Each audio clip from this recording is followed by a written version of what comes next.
Hello, hi there, and welcome. As you're watching this video, I can assume that either you or a close family friend or relative may be getting married soon. And so I guess I could say, congratulations are in order. A warm welcome from me, Carol Astbury, and I thank you for spending this time with me. I've spent the last 40 years involved in the wedding industry. I was appointed as a marriage celebrant in 1974, actually one of the first celebrants who was appointed in Australia. So you might be asking yourself right now, what is a celebrant? Because celebrants, of course, are not perhaps known in every country by this same name.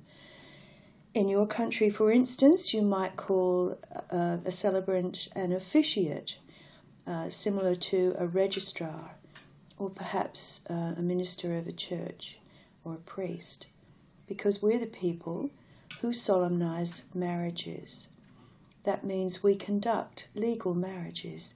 Usually, in the case of a celebrant in Australia, that would be a civil marriage.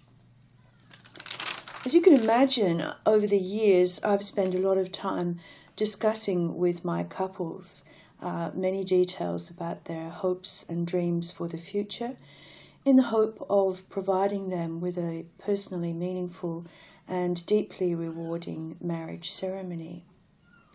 I also, of course, listen to them talk about their plans for marriage and how some of those plans have been made very easily, and other times, of course, they may have experienced some difficulty and become a little bit frustrated, because obviously there are just so many choices for people. Look at all the things they have to consider. Expensive items, such as where they will be married, the wedding venue, how they're going to get there, the vehicles that they will need to hire, perhaps, in order to get them to their wedding venue.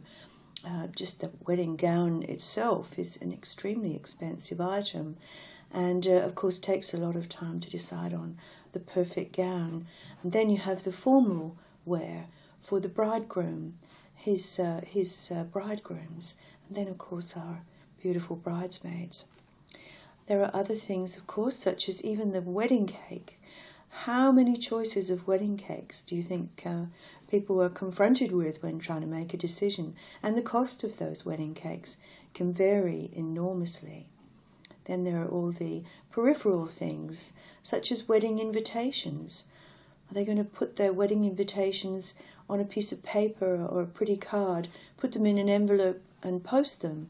Or are they going to be very modern, as a lot of brides are these days, and decide to do this all online? So there are many, many choices that people have to make, as you can imagine. Now, I've conducted nearly 4,000 marriages over my 40 years.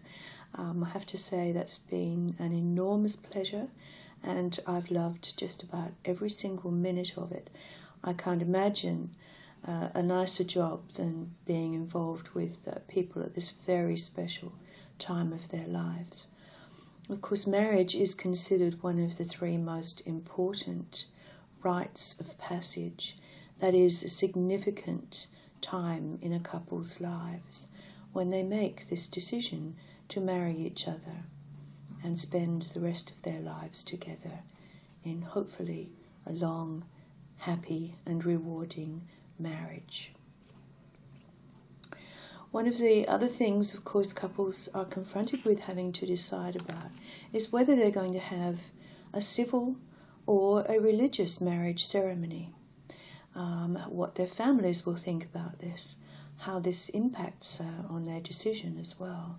What's Mum always dreamed of, her daughter walking down the aisle on Dad's arm wearing a beautiful long white wedding dress, or whether the couple have decided to escape to somewhere like a beautiful remote beach with their toes buried in the warm sand at the water's edge.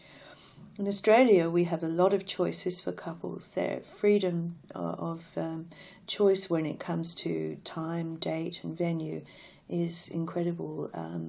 I personally have married people on the beach, indeed, halfway up a mountain, in the middle of some sand dunes on a deserted village on the south coast of Australia, way up in the Kimberley, in the beautiful wilderness area.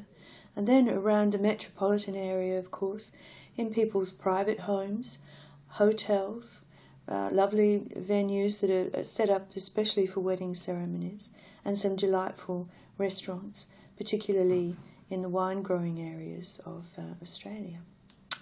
So there are lots of choices to be made.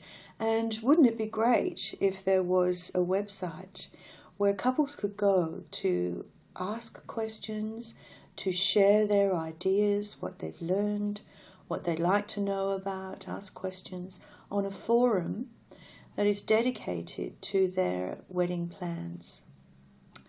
Well, that's what I'm about to set up, is a website which is going to be called Wedding Plans Guide. And it is a membership site, so it means that people will be able to join the site and they'll be able to access a forum where they'll be able to ask questions and share their knowledge and feedback on perhaps things they've experienced.